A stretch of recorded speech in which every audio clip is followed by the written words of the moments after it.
Okay, this is how we make Grandma Dee mac and cheese. First, clean your work area, and then clean yourself. We'll need, there's your green stuff, butter, milk, heavy whipping cream or half and half, all-purpose flour, macaroni elbows, and cheese. That's the ingredients.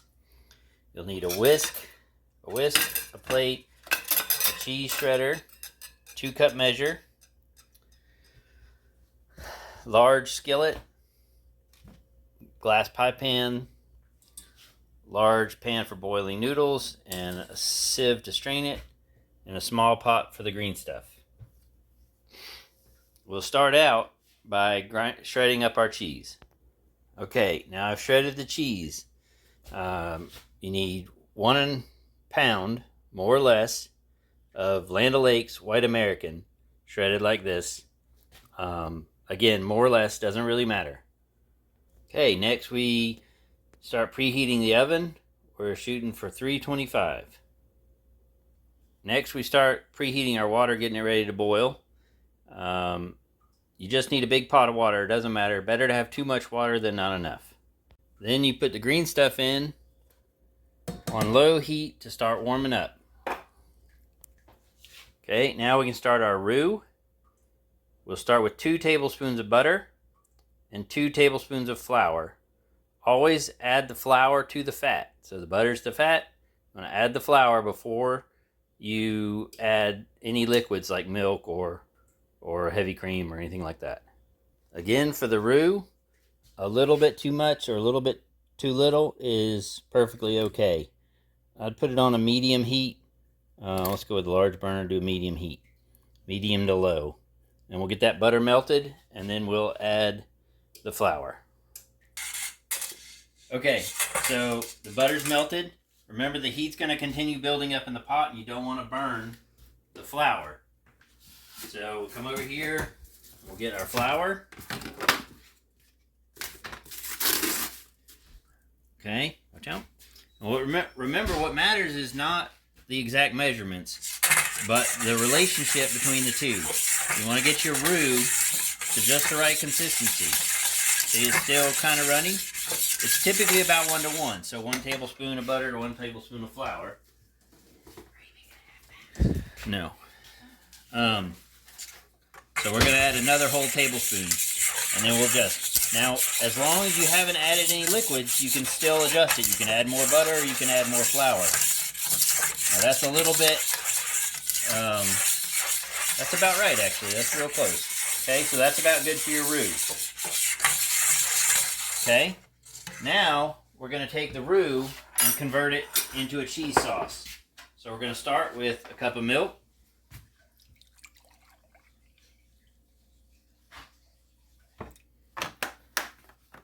And a cup of half and half or heavy whipping cream. And it doesn't really matter. If you only have whipping cream, you can do all whipping cream, or only milk, you can do all milk. This is just the way we tend to like it. Okay? So now you can stir that into your roux. And we'll warm that up a little bit. And then we'll start to add our cheese. So right now it's a cream sauce. And soon it will be a cheese sauce. And it's important to keep stirring it or it will burn.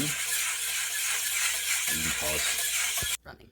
Okay, so our cream sauce has started to heat up. So now we're going to add the cheese and turn it into a cheese sauce. So I'm just going to put some in here and kind of stir it around. And it's not super warm, so it's going to take it a minute to really start to melt.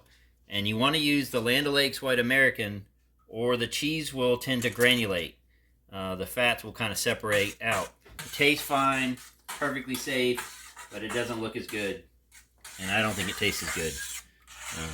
Grandpa Wilson likes to put cheddar on top and brown it, but I generally just use all Land O'Lakes White American. So we're going to keep adding the cheese and gently stirring it in.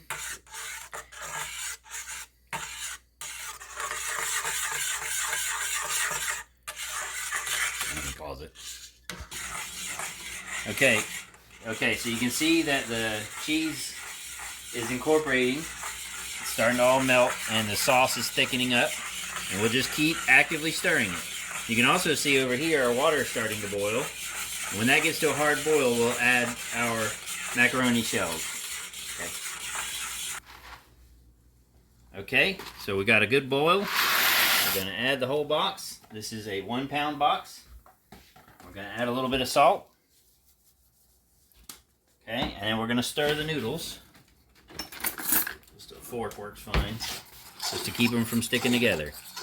Okay, now we want to set the timer for 8 minutes. Okay, and we're going to keep stirring our cream sauce. You can see now our sauce is done. So now it's just going to thicken up some more, and we just need to keep an eye on it to keep it from getting overcooked by sitting in one spot too long.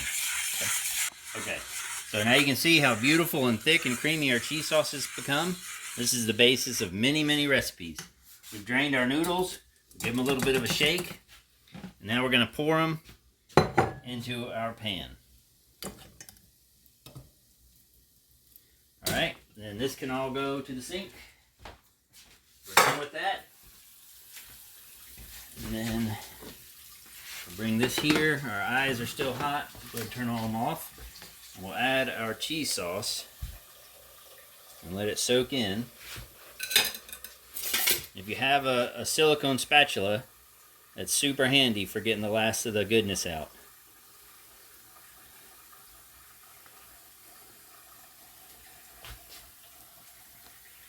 You need to encourage it to go down into the noodles.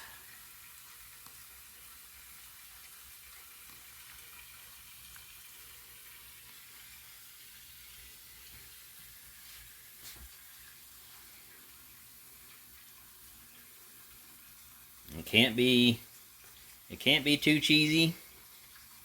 It can be too noodly. So you don't want to overdo the noodles. I think that's all we're going to get in there. Look around the bottom and see if it's soaked all the way through. That looks pretty good. Alright, go ahead and pause. Okay, now we're going to pop it into the oven. Some overcooked brownies. We're going to pop it in the oven for about 20 minutes, and then we're going to check on it. So we're going to set our timer for 20 minutes. We're going to start. It'll probably take 25, but we want to be able to check on it so it doesn't get too dark. Okay? Okay, so we want to start rinsing everything now so it'll be easier to clean later. So we'll just run water in our noodle pan and our sieve and in our cheese pan. And that way it won't harden. So our timer's about run out. We've been keeping an eye on it, and it's getting nice and brown. So we'll go ahead and cancel the timer, and then we will pull out golden cheesy goodness.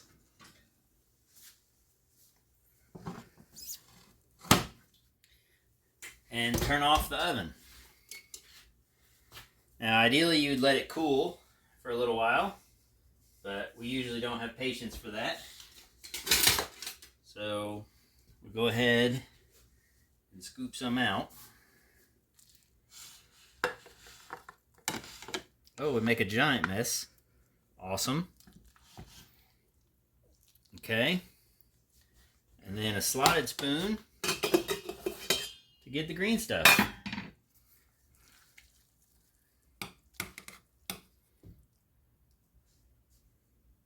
And there you go. You have a plate of the one true macaroni and cheese made by Grandma Dee style. And you add a little bit of pepper. And you're all set. Once you have sense, and then you add salt.